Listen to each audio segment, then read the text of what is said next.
छीन लेती हो दुनिया जहान से आगे सोना, दुनिया जहान से जोड़ी है बनावल भगवान के, दोसना है इंसान के आगे सोना, दोसना है इंसान के।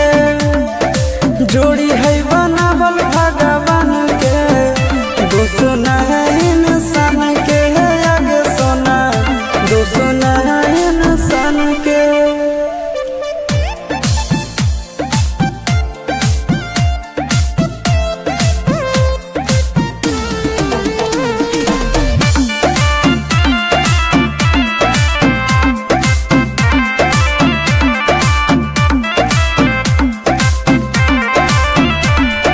जन्मों से भले दोनों रहेंगे साथ में, कहरम तो हक विधाते के हाथ में।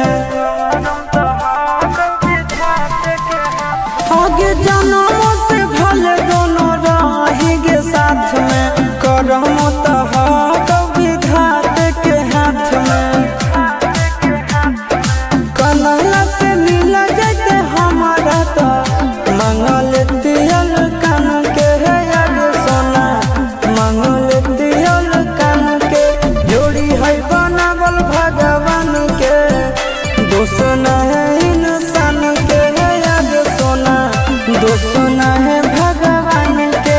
जोड़ी है बनावल भगवान के, दोसना है इंसान के है आगे सोना, दोसना है इंसान के।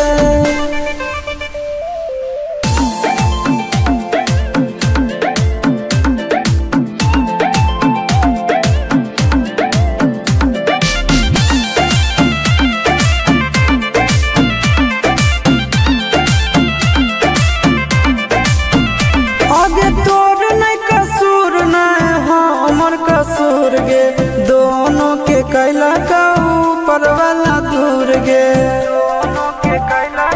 ये सोना आगे तोर नहीं कसूर नहीं हमर कसूर गे, दोनों के कैला का ऊपर वाला दूर गे।